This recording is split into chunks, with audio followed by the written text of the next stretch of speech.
Welcome back, everyone, to the show. I am David Freak Turley, and taking over the caster desk with me is a man who won a tournament playing Trundle 3 times in a row, Joshua Jat Leisman, the Troll Master. Was that a did you know? No, I just wanted to introduce you with a compliment because you're a tournament winner. Thank you very much. Yeah, IPL awesome. 3. Huh? IPL 3. IPL 3. Somewhat forgettable. With Team Dignitas. Great. Not forgettable is Joshua Jat Leisman, and neither is our next match of the day, Team Impulse versus Echo Fox, because these are teams literally tied in the standings in 7th place. Right now, Echo Fox, I guess, is 1-0 in the head-to-head, so maybe they've got a slight edge. But either way, I talked about TIP first. Just yesterday, they lost to CLG, and it did not look great. Yeah, and this is an important game, as you say, because it is that 7th place safety zone, and if you drop below that, you're in the relegation zone. And for Tip, they do continue to look shaky with Fang in the top lane. He has the lowest KDA and the lowest CS per minute for top laners. But the trouble extends to the team's coordination as well. I mean, yesterday Tip were against COG, and they fought multiple 4v5s, while their shot caller and carry match was not with the rest of the team. So they have to clean those things up. And meanwhile, a team that is looking pretty clean is Echo Fox here. They are now 3 wins in a row with this lineup, including wins over playoff teams like Energy and most recently Liquid. Yeah, and nearly an hour long in that game. Fox have won the same way all 3 games. Froggen gets Corki, and then KFO plays a tank. And Froggen did express some hesitancy to keep going back to the same strategy again and again, but it's winning, so there's no real problem there. So Fox are aware that it might be a liability, and we'll see if Tip can target that in Champ Select and if Fox have another strategy prepared. But remember, they did draw a Kale ban yesterday, which could be something we see for KFO, which will be interesting. Exactly. KFO spamming it in solo queue. Got some surprised sort of looks from a lot of people, but it happened. Either way, we will get ourselves into the game, so let's check out the starting lineups. On the blue side is Team Impulse with Fang up at the top lane, Praxton in the jungle, Purian in mid, Mash on AD carry, Gate on support with Coach Jason.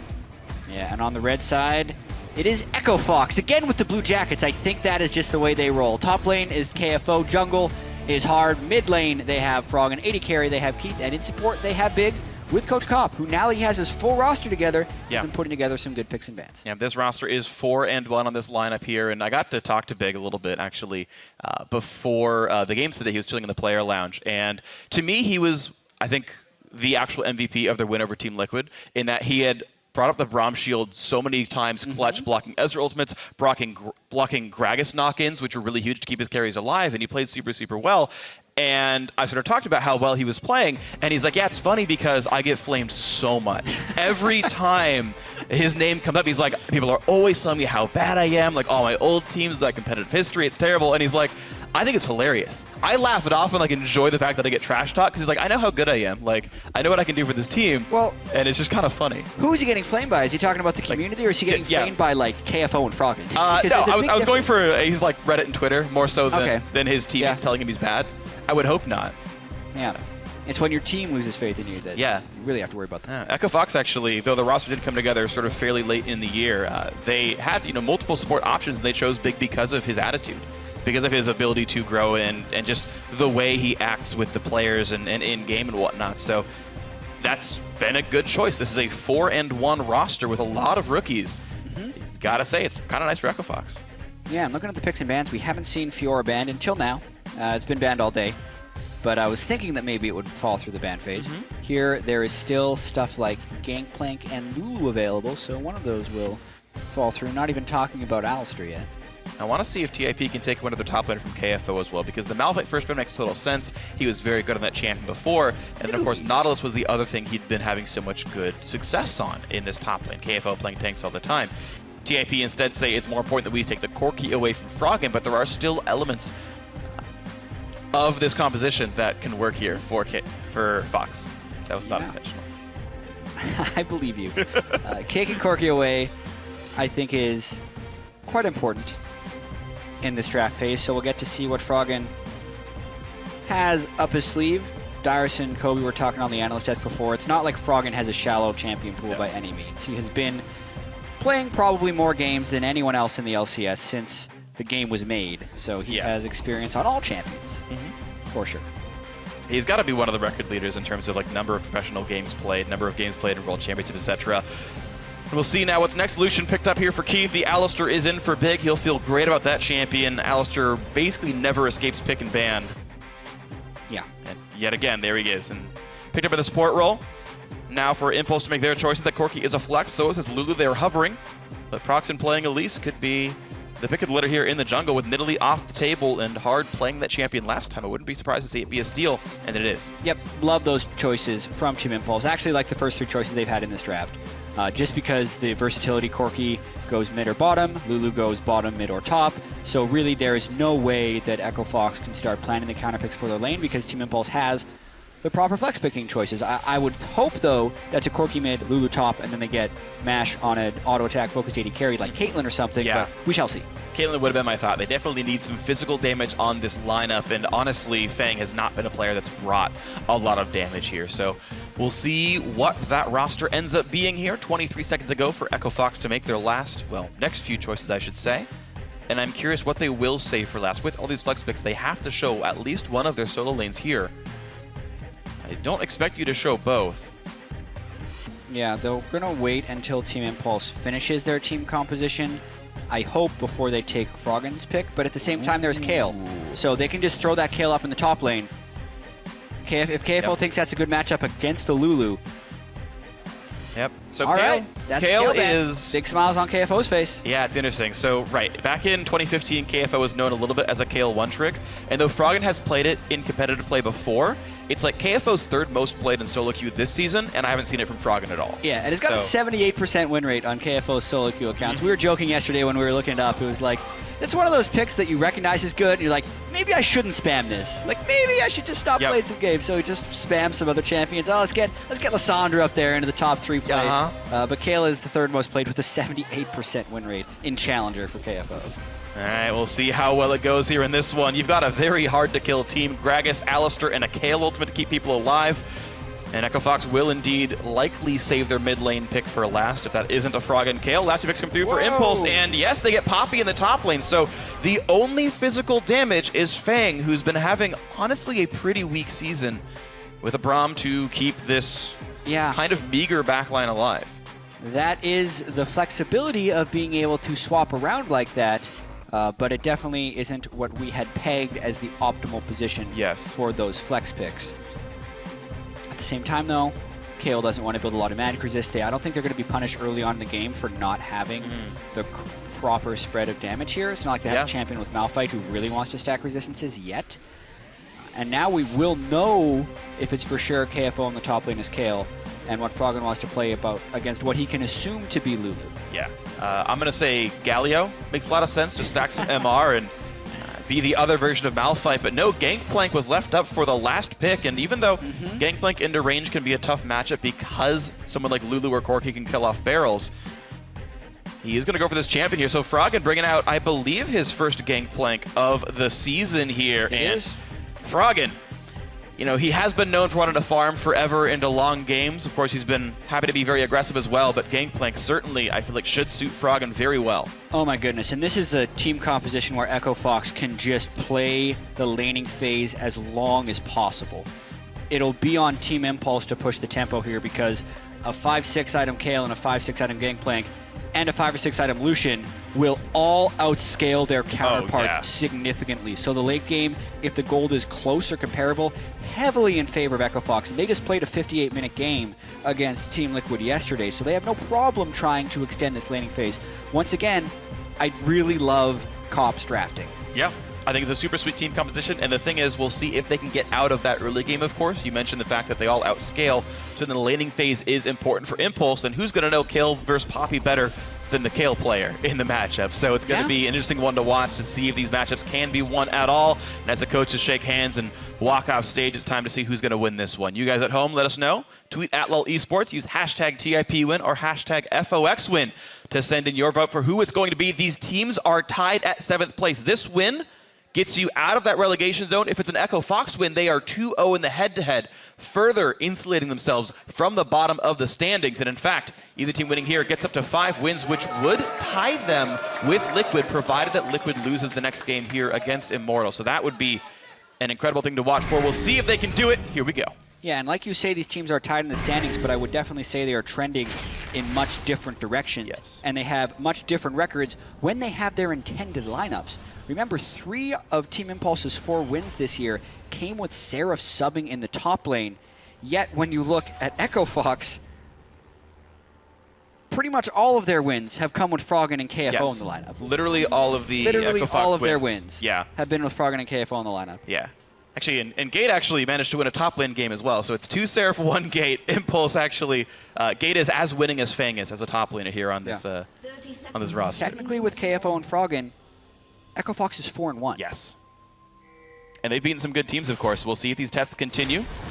KFO cannot click on the trigger, but now, ooh, nearly gets stunned against the wall. That was close. But he's going to walk back in. Whoa! KFO did not realize. Barrel in a cocoon into everything. The flash doesn't come in time. First Blood comes through. Huge misstep by KFO, and First Blood goes to Impulse. Yeah, he didn't have vision in the tri-brush, and for whatever reason, he probably thought Fang was just toying with him, the normal kind of top lane posturing. But the rest of the team was missing, and KFO needs to give respect to that. Once he finally did realize it was Cocoon and Bromstun, which were actually overlapped, but it didn't give him enough time, and he had to flash away. Just taking a look at this First Blood again. He was hoping to kill the ward. Here, remember, he just sees Fang, and he's been pushed out of the brush, so he doesn't see these guys until now. And he's like, well, I've made a huge mistake. Yeah. I should never have tried to return damage. I think he meant to put a Trinket Ward in that tri-brush, which is why he walked that way. He just didn't do it in time the first time around, so turning back, yeah. It now does mean that Proxen had to start Cocoon. That is not an ideal jungle start, but he's getting some double jungle with Fang, getting that first camp leashed. Proxen will have the Gromp buff as well for some damage, and it really shouldn't be all that bad. Yeah, it'll be really slow, Proxen taking this camp without Q. He does skill up his Volatile Spiderling, but it'll be a while until he actually clears through his jungle. Even with that being said, though, having Mash's ability to start with a longsword in the lane, especially now that we're heading into standard lane, so the gold difference will matter, and having KFO without Flash as a Kayle who's actually a relatively vulnerable champion to ganks. Which way the lane goes is very important. If Kayle pushes it out, it's very easy for Proxen to get behind KFO on this Elise and just pick him right back off. So definitely some danger here. Froggen and Empyrean doing battle in the mid lane as well. That's definitely a matchup to watch. You can see Froggen actually learned oranges at level 2. Doesn't need the barrels. Again, they're not going to do much against Lulu, but does need the health to survive the matchup. Yeah, Lulu should be able to push in the Gangplank fairly early. Gangplank really doesn't offer a whole lot of anything early on in laning phase, and Lulu is actually fairly oppressive against melees. If Froggen ever wants to walk close, Empyrean will be able to outtrade. I believe he has gone Thunderlords as well, which creates an even more powerful Lulu trade. Almost definitely. Basically every Lulu does that, so I would even check, and I'll assume it's true, chat. I got you in this one. All right. Keith and Mash doing a bit of damage back to each other. Thunderlords on Corki. Of course, the dual pen nature of the Precision Mastery makes Corki want to get that one all the time. For sure. And speaking of the story we had in Champ Select here, Freak, about Echo Fox wanting to play this long, extended laning phase. Like in an ideal world for Echo Fox, all the other turrets are up until 25 minutes, and then they start grouping up. It's going to be much harder since they've given up that first blood. Absolutely true. So Fervor of Battle, Kayle is the pickup there. I was curious to see which one it is. But that will be the attack speed focused mastery for him. And of course you get 2 stacks on Fervor for landing a spell, and Kayle's E counts as that. Plus landing an auto attack onto a champion counts as 1 for being a ranged champion. So her first auto attack onto a champion gives her 3 stacks on Fervor of Battle. It's really actually quite easy to stack that one up. Yep. There's only a max of 8 stacks in the first place. It just adds to the late game power. Yeah. Well, Ginsu's Rage Blade, Nashor's Tooth, onto the Kayle. It's pretty much enough to start dueling people, and then it only gets worse from there. Definitely does. So scary things to watch out for. Echo Fox have 1.5 million damage to deal. The question is, will they have the time to do that? Hard just swept away a ward in the tri-brush, then pink warded the river. Fang should know that he's up here. Now comes the chance for a gank. Steadfast Presence will be put up now, and Hard walking onto melee range means he gets to land the body slam because he barely even moves casting it. Clever little gank there by Hard, but at the same time, Fang didn't have to use any summoner spells. Yeah. The lane has been shoving up. KFO is going to probably just finish shoving this one into the turret, and he has even pink ward coverage in the river, so despite using his flash early, despite dying early, it didn't actually lead to an immediate item advantage since Fang just got the assist, and KFO has been able to lane. As planned, his flash almost back up, no Elise gank has come. Yeah, didn't have the TP to get back down there as well, and of course there's still the rule where super early in the game assist pools are halved, so only 25 gold went to each player who didn't get the first blood itself. 25 gold, you can't do anything with that early game, and yeah, that means almost nothing. It's just the fact that Corki, this Mash, got to start with a longsword and an extra potion. maybe Mash does something with that. Right now, he has a slight lead in the bot lane thanks to his earlier start in items. And we can keep watching that matchup play out. Impulse should be up 500 gold due to the first blood, but they're up a little bit more than that thanks to some slight laning prowess here. Yeah, but Froggen only down 1 CS in the mid lane, KFO up 6 despite being down Flash, and despite being down a first blood and a longsword in lane, Keith and Big are close to even. The laning phase has been pretty good for Echo Fox, considering they just want this game to go late. Yeah, absolutely the case. So we'll see then if this can be upset then by Proxon's Elise from the jungle. So far, the lanes are happy just to trade equally, and so far that's been the case. The cannon minions are killed off by the supports with Targon's Brace, or the Relic Shield, I should say. But look at this hard coming around the wings, Flash, and the combo onto Fang. Ulti used as well by the Gangplank, and they're really diving in, but hard. Continue to hold aggro. Kill ulti times out! Gets an execute, thankfully for them, but still not something he wanted to give away. XP went over to Proxy for this one, and now chasing onto KFO. Auto attack. There's the Flash. Cocoon was never even used. You just expect the KFO at some point to dodge it. Yeah, that was a very aggressive gank by Hard right there. They didn't have actual vision on Proxon, and they thought they'd be able to get the clean gank down onto Fang. Poppy gets a lot of extra bonus armor and magic resistance when she is below 40% health, and they just didn't have the damage to take him out of the turret. KFO will be scaling to that point later, but I did not expect that early of a dive from the Gragas Kale. Yeah. They're lucky to get out without giving up a kill, even though Hard did fall. They have the big minion wave, they get the stun, on top of a Gangplank ultimate. The Thing is able to dodge damage, actually has the balls to go back in. Yeah. Proxon did blow his Cocoon right there. No one had done damage too hard, so by the time the Kale ultimate timed out, slightly unfortunate, it'll set him back a little bit in experience, but ultimately not a huge cost. There was some mistiming as well. I think KFO only got 3 attacks off on while the Righteous Glory, the E, was still on. And so, like, really not that many empowered auto attacks came off. After the Flash, he was no longer in range to do any damage, being a melee champion again. So, yeah, unfortunate there. Execute did get some XP over. No actual killed gold changing hands. And we continue on to the later part of the laning phase here. 3.5 minutes in. Echo Fox, certainly off this roster, have looked like the favorite. You can see the fan vote.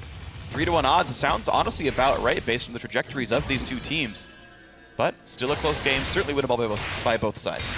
Absolutely right. Spectre's Cal, the early build on Fang. A lot of Poppies like to start with the Bomby Cinder. A lot of times it's Sunfire, Cape Iceborne Gauntlet. You just can't do that build against Kale. No. Such heavy shredding magic damage, so it'll be still very difficult for Fang to stay in this extended laning phase. We talked about the mismatch of a melee versus range in the mid lane between Froggen and Pyrion, but Fang and KFO, we got the same thing in the top lane, so it balances itself out. So look at that, 53 to 63 CS in the top lane, 65 to 74 in the mid. Those advantages are roughly trading equally here. The only major difference being that Gangplank gets free gold by being Gangplank, plus having the Bandit Mastery, and parlaying the face is worth 10 gold. So Froggen's a bit rich here. Actually, I should take that back. I misspoke. It's actually both solo laners of Echo Fox actually ahead in CS. I read that wrong. So really got to say, for a laning phase that Impulse needed to win, gotta feel pretty good for Echo Fox here.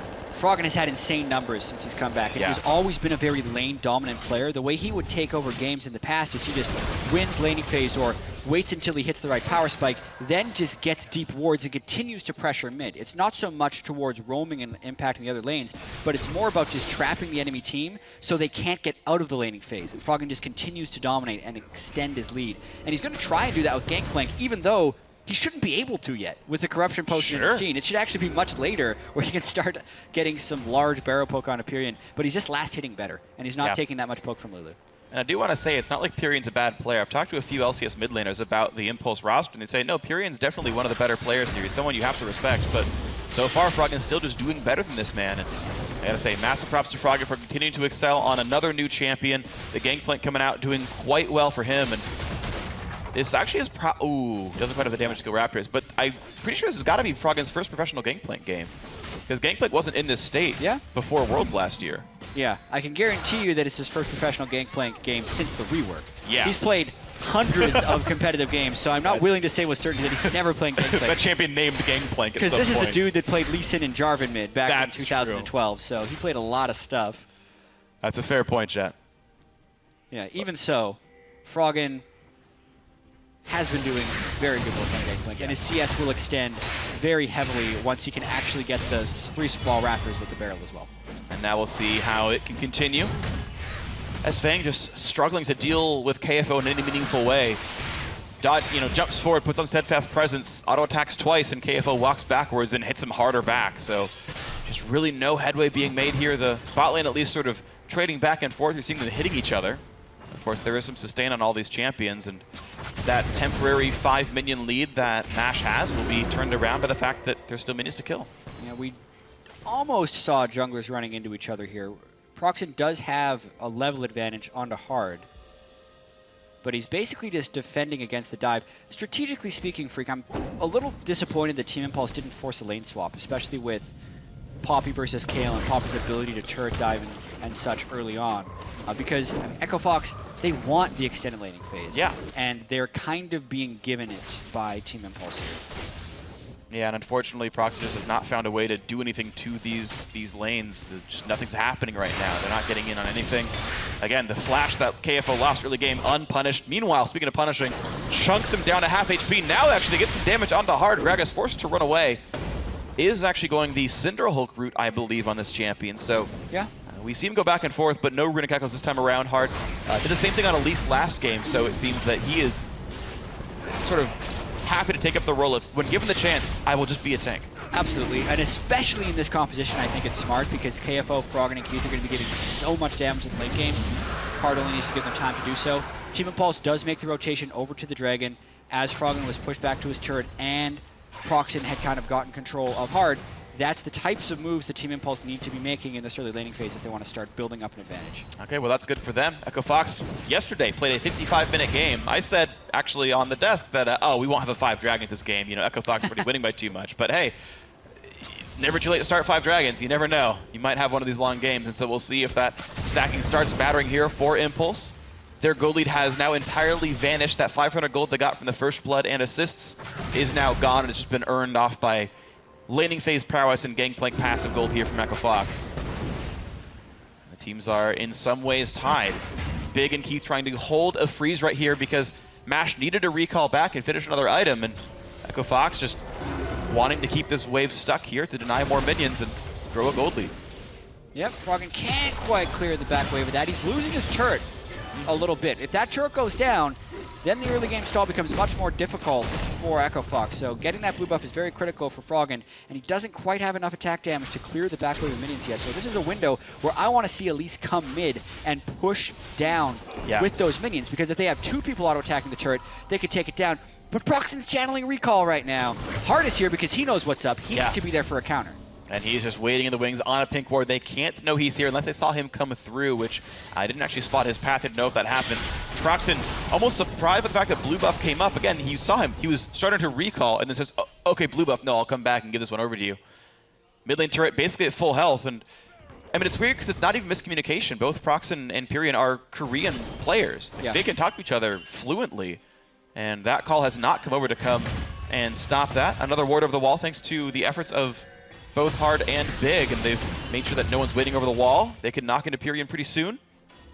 Right now that does not happen. Yeah, there's just... We're not seeing the focus from Team Impulse as Fox goes in and catches Gate. Knock up comes through, Gate taking plenty of damage, knocked back around. Ulti comes across, doesn't hit anyone, but does buy a little bit of time. Big, forced to run away Hard, right behind him as well. Keith coming in from the side, a nice tackle in from Fang, putting some damage into the ulti to Alistair. Now Proxen in the front, and Corgan comes in. They want this one. They force the flash over the wall. Big forced to run, but that means Proxen is now overextended. Keith gets the first kill of the game for his team. Hard takes a Kale ulti, refuses to go down, is still alive, finally! Mash with the Triforce takes him down, but still a second kill for Echo Fox. This one going over to Froggen, and a battle that Echo Fox win. Yeah, and actually a fairly strange fight because Fang channel his teleport about 5 seconds before KFO decided to come down and join the fray. It looked like he wanted to finish the minion wave. I thought they were just going to try and disengage and let KFO take the turret, because that's kind of what Kale wants a lot of time, is just free time on the turret. But he teleports down late, and even with that, Echo Fox win the fight 2 for 1. Very impressive stuff there. Just even buying time with the Kale ulti. Hard was still going to die, but keeping people locked in place. They got the damage down to the targets that they needed, and look at that. They will get mid-turret for that one instead. So, hey, 2-1, a turret in the aftermath, and now they can recall and be healthy. Yeah, Nash's Tooth completed on Kale. Still enough, he got free time on the mid turret, just not top lane. Look at the start of this fight again. Gate was down in a zone where he had no pink ward control, and Proxen wasn't close enough to back him up. He also completely whiffs his Braum ultimate, which does not synchronize well with this TP. Team Impulse have to run so much just to get into this fight. And then, I'm just looking for KFO at this point, because a lot of Tip is trapped in there. KFO is on the backside. Poppy ultimate did knock one person away, but KFO is pretty much just able to free hit for a lot of this fight, burns the Lulu ultimate, and continues to split the Team Impulse team into multiple sides, which is great for Echo Fox because they have more overall damage. The damage from Team Impulse is very low when you consider Elise, Poppy, Lulu, and not even a champion for Lulu to empower greatly. Yeah. So like we're talking how Echo Fox has great late game scaling. That is made even worse by the fact that Team Impulse have terrible late game scaling. They not only have terrible late game scaling, but the builds are like weirdly desynced because to their credit, Mash power spiked off Triforce, like literally just then. Before that fight, he had recalled to buy that item, so he's big, he's got to feel happy. But Pyrian went over for Frostbeam's claim. He went for a partially scaling item, but like a map control item to get these ghosts out instead of something like a Lich Bane or Luden's Echo that has some early game bursts. So just, didn't have kind of the damage you would want. He's going for the Lich Bane second now, so, items are starting to come in now for Pyrian, but did not have the damage that make that fight work. Now we see Impulse right back into the bottom lane, and it's still Triforce Corki that demands respect from Echo Fox, and they back off the turret. They're going to take Rift Herald for that, and down it goes. The bot lane Outer should die. Hard on the other side of the map, so it is credit to Proxen for moving up here. But at the same time, I think this is just an extended turret trade. Rift Heralded Nashor's Tooth, Kale, is going to kill the turret. I imagine so. Against the incredibly low wave clear of a Poppy, who's not even in the lane. Yeah, doesn't even have teleport, has to walk all the way up there. This turret down to 1/4, absolutely it's going to die. Echo Fox securing that the resources were there for the top side. Down it goes, empowered minions, bonus damage, all that's wonderful. And heck, Kale even really loves movement speed. So just lots of good things to care about. In tracking the build, also Berserker's Greaves on Kale was the choice. It's always curious seeing exactly how much cooldown reduction that champion gets because you need about 34% to keep Righteous Fury on at all times. And is he going cooldown per level blues a lot of times? Yeah, he's at 33.35, and he gets 20 from items. That'll do it. A couple more levels, and he's got 100% uptime on Righteous Fury. It is currently at a 10.66 second cooldown. Lasts for 10 seconds. So he's got this. Yep. No more of those. Someone dives under the turret, Righteous Fury runs out. Full-time range champion for KFO now. I actually have actually, there's a dragon coming. I'll do it later. But there's a dragon being attacked right now for Echo Fox. Spooky Ghosts come across. Those are from Pyrian here in the mid lane. But who will even challenge this one? No teleports are up for either top laner. Gangplank on the top side does have globals. And there's a push in towards Dragon, picked up. There's the hard engage. Big starts it off, and he's tanky. The first kill comes through. It's already a kill off in the gate. A second one at a period. The hammer comes down from Fang, sending someone away, but it doesn't even matter. This fight is long gone. Impulse kind of half contest a Dragon, lose 2 kills anyway, and walk out. Yeah, it's only 2,000 gold here, Freak, but I think this game could quickly turn into a rout if Echo Fox plays their cards right. That was a slow follow-up by Echo Fox because Hard was finishing the Dragon as Big made the initiation, but they still destroy them. No ultimate, though, on Big, so Proxen does push them temporarily off this turret. But, man, Echo Fox is getting farmed. They are getting huge. The fact that they're winning off of 3 champions that will outscale their counterparts. Heck, even the Gragas outscales Elise. Like, only Alistair and Brahma is debatable here in this one in terms of champions that are better at 55 minutes. So Echo Fox just in a wonderful place now in this game. Continue to scale up. Froggen finally pushed off Corki. Doesn't seem to care. Gangplank 2-0-1-2's got to feel good. Well, they're going to go for a package gank, but he misses, and now he's got to watch out. He's got a face full of Kale. Oh, he's got a lot of damage. He comes in, though, with a Summoner Heal buys enough time that Proxen can come in to secure. So, hey, that aggression finally pays off here. Impulse get their first kill in a while. Top lane Outer. Mash doesn't want to stay. He's under too much threat with low health bars. And Proxen... Okay, now Mash comes around. So, again, a conflicted call where Impulse kind of do the wrong thing and then finally decide to do the right thing. At least they will get the turret. Right. I do like the idea of Mash using the package aggressively, especially on KFO. They need to be able to make those aggressive plays. Proxen would have been nice if he was a little bit closer so they didn't have to burn the Summoner Heal. But, that, I mean, they still get a kill and a turret in cost of pretty much nothing. So, huge success right there. Still going to have those late game issues because they're 20 minutes in and they're facing a gold deficit. So we'll see if Impulse can pick up anything more here. Froggen trading back and forth with Fang, who does have a Sunfire Cape to his credit, so can survive some of Froggen's damage. But look at that, the rest of Echo Fox already coming down. Froggen got the wave pushed. Keith walked over, said, all right, you got this one. I'll go somewhere else here. And Froggen will continue to farm with these barrels, knocking these minions down.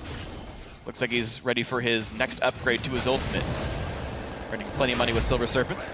Oh my god, Froggen has so much gold. He has 9,800 gold 20 minutes into the game. He is massive in this one. Well over 10 CS per minute. Typical Froggen. Looks like that part of his gameplay never left. And he continues to play different styles of champions, excelling, being the primary carry on this team that is still looking to go up the standings. I mean, this could be the 4th win in a row for Echo Fox, longest winning streak for any team not named Immortals. Yeah, super impressive. They haven't taken out the top teams. That'll happen next top week for 4 them when they next play week. some really tough teams. TSM and Immortals. Yeah, that's going to be a tricky schedule for them. Although TSM just had an 0-2 week. Yeah. So Echo Fox maybe striking at the right time. If they can close this one out too, it's only a 2,000 gold advantage. We talk about Froggen as well, playing all the way since the game was made, basically. Yeah. But he's played in all metas, but the metas where he's been most successful are when you had long laning phases, people weren't lane swapping, and he only had to worry about the dude he was against and the jungler. Yeah. And guess what type of game Team Impulse is playing right now? That. They're letting Froggen do what he's been most successful with throughout his career, which I don't think you should do against Froggen, because like he can obviously play the other ones, but this is clearly where he's the strongest. And now he's reached the itemization point where the wave is just gone. There it is. He gets a whole bunch of extra gold for it. Yeah, 48 gold per wave from Parlay. Gotta feel good. Froggen just keep dancing back and forth, playing Gangplank and feeling happy. So, my Did You Know was about Kale. Okay. Did you know that Yeah. you said I wouldn't hear a Did You Know the next day because I wouldn't be casting with you? Yeah, I was wrong. And you were wrong. I was wrong. You are, in fact, casting with me, Jat. And I'm glad, because it was setting myself up for a pleasant surprise that you were still next to me. So thank you for making this effort. All right. But, okay, so like 3 years ago, there's a minor rework to Kale, and we changed the E cooldown so that you could actually have it up 100% of the time. And the way it was coded, it was never intended that could happen.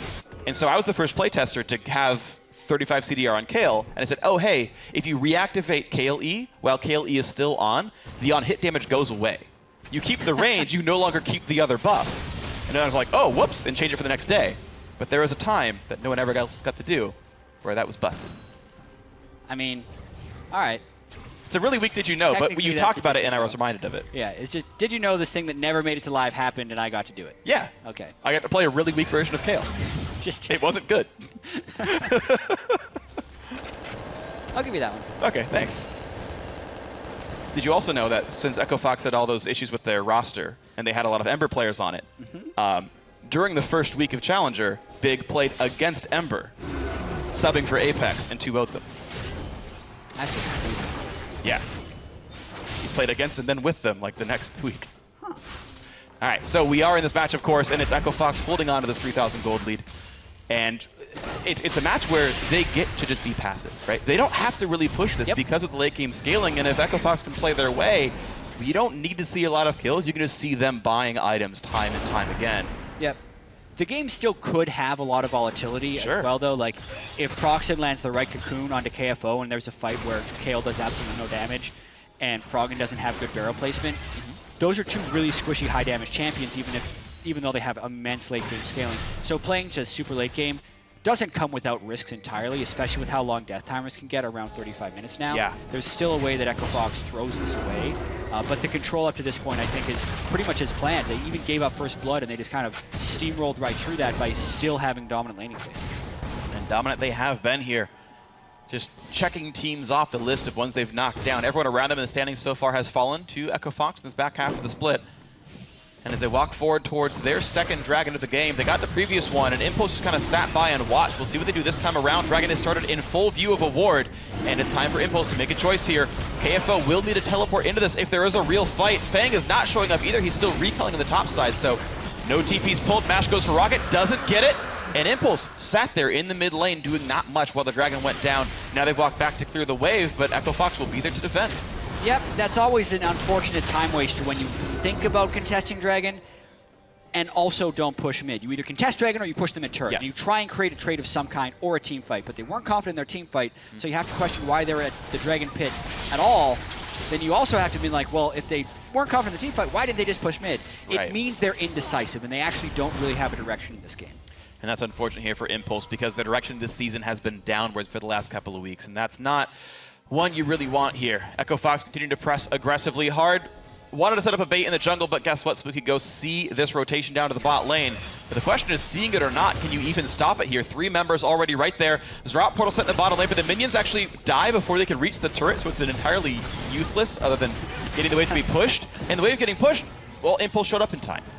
Well, it's off cooldown. Hard can reposition it whenever he wants. All right. Here, as Kobe mentioned on the analyst desk, the Zrot portal aside, it doesn't need to be pushing the turrets sometimes. It just acts as a cork in the lane. So even if they don't have anyone down there, it's very hard for minions to push past it. KFO, though, caught again. Wow, another great dive by the Corki, running back and forth. KFO pops the ulti, goes in for the fight, and he's just a few hits away from killing Mash and gets it. And in a nearly 1v2, a bit of help from Froggen. Now back in towards Fang. Nice knockout comes through. Lulu buys a bit of time, but a great knockback by the Gragas of Hard. Gets another kill, Echo Fox, and another 2 for 0. 26 minutes, are we late game yet? I feel like we're pretty close. KFO has the items required to call it late game. Nashor's Tooth, Gunsu's Rage Blade, and the QSS to make it so just that make sure he he's can get rid of that CC. They turn straight for Baron, which actually could be a little risky. Pyrian, Gate, and Proxen still up, looking to contest. The jungler is alive. Big does not have the ulti. Gate comes in, a nice knockup comes through, but right there, the burst comes through. Gate chunked low, the Elise in the rafters, flashes over the Baron pit, Culling tickles him at the very end of his thorax, and down goes the kill. And there is Baron Nashor picked up. Congratulations. KFO gets the last tip because why not give it to Kale? 8-3 on the scoreboard. Echo Fox up 6,000. Yeah, and it was the first kill of the game for Kale, but it was the 249th minion kill when he last hit Baron, and that's all that matters because he got the gold that was necessary. Froggen landed some nice barrel chains. Big reinitiated out of the Baron pit when there was really not much damage that could actually follow up Braum, Elise, and Lulu. So not a huge threat coming through. Goes right through the Braum ultimate. Really clutch timing there. If he tries to headbutt a little bit later, the Braum ultimate might actually knock him up and cancel the headbutt. And then didn't even look like the culling hit him. Maybe it was a dot of some kind, but it did. Yeah, it hit him. I think the elevation change from being in Baron Pit to in the jungle made it look, I think, different from where they actually were. Skill shots don't exactly glom to geometry very well, but it certainly was the kill. Nice Cullen comes out in the fog of war. Red buff goes over to Mash, so at least Impulse have been able to hold their side of the jungle.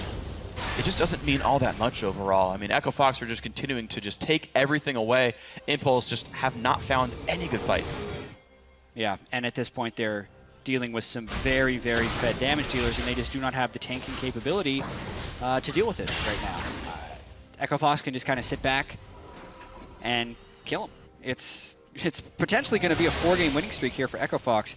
Renegades, Energy, Liquid, and Impulse. So they have had an easier schedule, but Energy and Liquid are no slouches. Impulse still sitting at 4 wins. They're winning the games they have to win to move into close to playoff contention. This will be their 5th win. Yeah.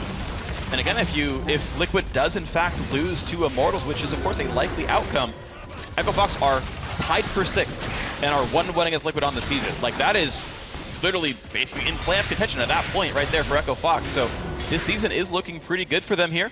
Warmog's picked up 3rd item for Hard, which is a lot of health and actually makes his Void Spawns do about 500 bonus damage to the ones that get that buff. So some very scary pushing tools are available. Echo Fox a little bit short range as a squad, but they're still making the way forward. This Baron buffed cannon just slowly whittling down on this turret. Finally poked down by Pyrian. Fang tries to wave for a bit, but here comes the barrel chain. There's the GP ulti. Fair bit of damage out. The turret's already gone, and now Fang in the front line just cannot survive this kind of damage. Goes down to KFO, and the push continues. The inhibitor is going to be gone at 29:05, and Echo Fox can walk away with another team fight victory and another objective gain. Yep, they are just steamrolling over Tip right now. The team composition has turned on about 10 minutes ago, and we're just seeing the results of Echo Fox knowing how strong they are. They pop down another portal right next to the turret. They still have the Baron-empowered minions, and they're just going to try and roll down for another inhibitor. And this might just happen here. 2 turrets down means they have that slight extra, 2 Dragons down means they had an extra little bit of turret damage on top of all the gold they've got right now with that Baron buff just now timing out. Top lane under fire. Gate taking some plenty of damage, puts the shield up, runs away. Culling zones the team out, and now 2nd inhibitor laid open. Easily take down, only 40 seconds after the first one. And man, so much of a lead here. Oh, nice. Inhibitor kill credit went to a Void Spawn. Woo! Haven't seen that icon in the LCS before. Me either. So, awesome. Also want to point out, Hard, because of his Strength of Aegis mastery and Cinderhulk, has crested the 3,000 health mark to actually make Warmogs give him the massive regen. Oh, yeah. So credit to him for some creative building there. He gets over 100 health per second out of combat. If he disengages, he just back up the full. So very interesting health stacking build for Gragas, and hey, it's working, so can't really complain too much here. Bot lane, the next obvious target, and conveniently it lines up right with this dragon respawning. Why not get number 3? They know it's up in 6 seconds, and then just mosey right on down to another inhibitor kill. Yeah, Hurricane completed for KFO. I think we're seeing the reason for that Kale ban that we saw yesterday. Also, if any other teams don't want to ban Kale and let KFO play it, please lane swap it. Do not give him his comfortable solo queue strategy. KFO is a player that comes out of Korean solo queue. Yeah. And this is his first split in competitive play. Lane swapping is incredibly complex. Do not put him in his comfort zone on a carry champion, please. Yep. But when he is in his comfort zone, we're seeing all that solo queue talent shine through on screen. And he's absolutely crushing Fang. He's crushing this game right here. 2-2-5, not a bad scoreline at all. 7 out of 9 kills. They're going to push right forward there. Hurricane Kale doing 1.5 million damage. I want to see these damage charts because it's a race among those 3 players who actually does more in this one. Turret's going to go down. You don't even want to contest that. Wow, actually gets a 3rd barrel off just barely. Purian chunked to half. Froggen barely got that barrel out. Really good barrel mechanics from Froggen throughout the game. Well-placed ultimates, good positioning for no deaths, and a very strong laning phase. Last ditch effort. Wow, a stun does come through. Fang got some decent damage, but and the package coming through as well. But Keith just turns around and fires backwards to get the Corki gone. But meanwhile, the front line has already evaporated. Another death for Fang. The chase in towards K, who flashes, jumps to his teammate, and look at the knockback. The Elise runs away as far as she can, but it's not far enough to get away from Gangplank. Squashes the spider. KFO onto the turret, says, I will happily grab that kill. That's the word I was looking for. Can't quite kill off Gate, though. Still holding on to that intervention. KFO pretty much immune to death in this last half of the fight. Yeah, that's the 3rd inhibitor, and as you said, still has the ultimate up if Team Impulse wants to get fire back. Keith flashes for fun. I think this is the game, Freak. I think this is the game after all. 32 minutes in, all the fantasy points you could want here for this one. Echo Fox making quick work of every team in front of them. Nexus goes down. Well played. 4 in a row to Echo Fox. Yeah, and another unfortunate loss for Team Impulse. From draft translating into the in-game strategy. And aside from a questionable face check by KFO in the early game, big mistake to give up first blood. Yeah. Everything else was solid. They seem to be very cohesive, have good plans in game, and they're not the fastest team playing, but that's because they are picking these super late game scaling team compositions. And this game only ends up going 32 minutes. Yeah. Because they power through pretty quick. The fact that you played Gangplank Kale and still won in 32 minutes is definitely impressive right here. Impulse, of course, not feeling too great about that one. Mash actually sold his build for 6 Tears of the Goddess to express his sadness for that game. But honestly, just all smiles for Echo Fox here. Their 4th straight victim. They end both Week 5 and Week 6 on 2-0 streaks. And now you just have to look to what's next, and that is, of course, TSM and Immortals. And that's, of course, a tough test. Once again, I can say I got to talk to Big about that and said, hey, I mean, you beat team number 6, you beat team number 5. Now you have to start playing teams number 1, 2, 3, and 4. And at first I said, are you going to be 1 and 2? And he's like, no, of course we can't. We're too many games behind. Right. But I said, no, but can you beat teams 1 and 2? And he's like, actually, yeah, it seems more reasonable. That seems totally possible. And so Echo Fox, I think, honestly surprising so many expectations. But if you look at just like the last 2 weeks of games, they're at least the number 5 NA team. It's looking especially based on the teams they're playing against, but we do have to remember the way the schedule has ebbs and flows, and it's the 1st, 2nd, 3rd, and 4th place teams that they have to play in their next 6. So definitely a hard schedule as the season will continue, but you can't ask them to do anything more so far. No. 4-game winning streak since Froggen and KFO's return, and as you were wondering throughout the game, 21,000 damage to champions for Froggen's Gangplank, highest in the game.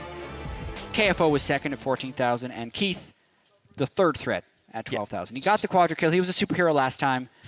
No superheroes were needed today, just your everyday normal heroes. Every day, just players doing well. Way to go, everyone on Echo Fox. Solid game from them. Good win, and now we're going to check in with Riv, who's on stage with Echo Fox's support. Thank you very much, gentlemen. Great cast on the day. I am joined by Big from Echo Fox after their win over Impulse in a fantastic game. I got to ask you, man, it's been a long time coming. Echo Fox is showing so great right now. How does it feel to actually have all of this be shown to the fans now from what you guys tried to put together? It feels great actually having a full roster and showing what we're capable of doing instead of just playing with subs every week. Well, you guys are definitely putting a lot of variation into the mix. There's some Corky there, now Gangplank, definitely switching things up. But I want to focus on you because when you switch things up, there needs to be great shot calling in the team, and we have definitely heard that you are a vocal person on this team. I got to ask you, Big, what actually makes you a shot caller? Why did you want to be one, or how did you fall into that role? I didn't really want to be the shot caller. I was kind of forced into a role a couple years back. So I just learned to be better at it, and you just gotta be confident in your calls. When someone makes a call besides you, you have to take into consideration how well that call is. And at the end of the day, it's all about you. Well, you guys have definitely been working that out and finding where to iron out any of the wrinkles. Final question for you. Everything's been going well, but next week is a tough one. Immortals and Team Solo Mid. How will you guys prepare? I think we're gonna prepare the same way we always do. We'll just try our best, try to see what's our highest chance to win is, and go from there. Well, you guys have the longest winning streak, not named Immortals right now, so congratulations. Hopefully you guys can keep it up for the fans. We're going to throw it over to the analyst desk to break down the rest of that game.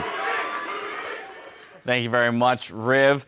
It's great to hear from Big. Actually, it's very interesting, that point that he never really wanted to be a shot caller, and yet he is one. But diving into this, let's start with Champion Select, because we saw a very interesting composition come out from Echo Fox. We had the Kale ban yesterday, had the opportunity to play it today, and they went for it. Yeah, Echo Fox really had a solid comp this game. They had Alistar and Gragas as a front line, and if you dove their back line, they had Kale and they had Engage. They just had everything you wanted in a comp, and it really supported Keith and Froggen's way of carrying. Yeah, I really am happy that Kale is sort of making her way back in. I was brokenhearted when they changed the Devour so that Jungle Kale was no longer a thing. I remember those days in the office. Yeah, but solo lane, she gets to her items really quickly, because even though everyone's like, oh, the late game of Kale and the scaling of Kale are so amazing, her full item builds come really quickly because she does need a lot of the items, but they're all fairly cheap. These are not maximum price items. They're all these sort of pseudo end game items where a lot of them are mostly attack speed based and on hit base. And as they said multiple times, works really well with Fervor now. And so he definitely gets to be that big threat in the back line. The only problems that really ever arise for Kale are when she's facing a lot of hard engage, and hard CC, because if you target her, she's very squishy. You can sometimes burst her down before the ultimate comes off or force her to use it on herself. But Fox, they had so much control of the battlefield. With Gangplank barrels, the threat of a giant area of the battle that is there, and then the front line that Dyrus pointed out of Alistar and Gragas is really secure. Yeah, so I'm tipped, Dyrus. I'm in the loading screen. We've seen the Kale locked in. We as a team are now discussing in comms how we're going to beat this composition that's been put together by Echo Fox. How do we play around this specifically? What would be your advice in that situation? So there's lots of strengths and weaknesses of Kale, and if you don't play against it often, you won't really know. So one of the big things is Kale always pushes the lane because of her E. And because of the First Blood and because Kale didn't have Flash, that actually brought up a huge opportunity for Tip to have like Poppy E, Elise E, and then maybe even have mid priority to where they push up middle and set up a tower dive before Kale hits 6. And Hard's whole goal this game is to keep Kale safe, to keep him from getting tower dove, and TIP just wants to pressure that.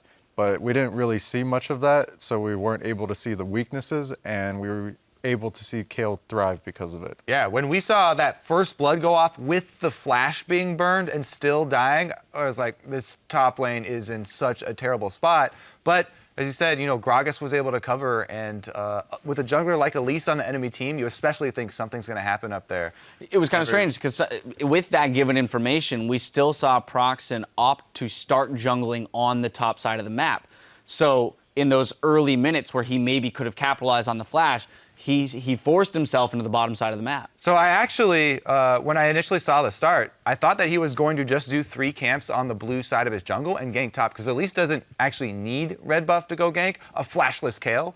she could just get a really quick level 3, and that's actually the quickest way to gank top lane, is just to clear those 3 camps and then make your way up there. You're a couple seconds ahead since you don't have to traverse to the other quadrant of the jungle. And I thought he was still going to go up there, but ended the route on the bottom side. I think it was really important that they set up like a jungle path and like a plan to abuse her, because right now, if they did that whole blue side, the way the wave was, Poppy was actually pushing in. So maybe if Poppy pushed in the first 2 waves and then on the cannon wave it comes back and then you look for the gank, or you try to pull the wave from the start and try to make Kayle use E. But it seems that KFO didn't push the lane at all because he knew that if he did, he would get ganked.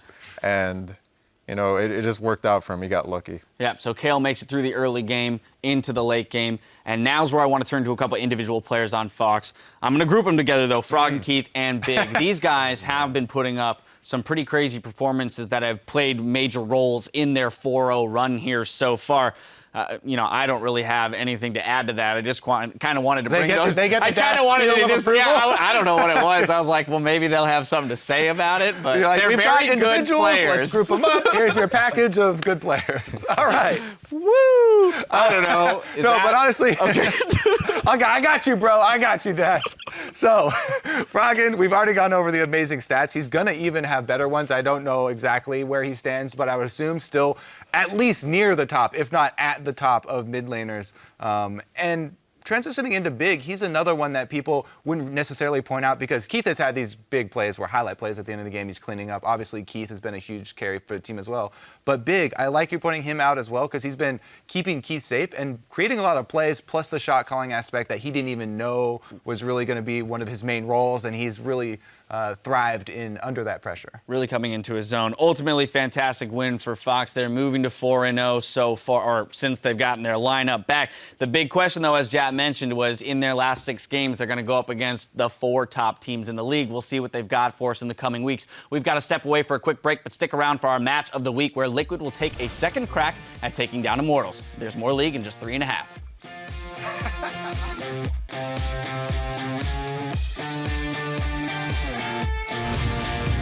Lucian can literally suicide into them and just get ulti. Keith, Well, don't. you know what to. That's not something you want to say before a game, Kerr. Okay, Keith, don't suicide into them. Take all them with you. Yep, I'll kill everyone, 5 kills. like I did yesterday. The Heart takes a Kayle ulti, refuses to go down, is still alive, finally! Mash with the Triforce takes him down, and there's a push in towards Dragon, picked up, there's the Heart engage! Big starts it off, and he's tanky, the first kill comes through, it's already a kill off in the gate, a second one in a period, the hammer comes down from Fang. Poppy no flash. Nice, nice. Puppy. Okay. Poppy. I'm going. Poppy. Baron.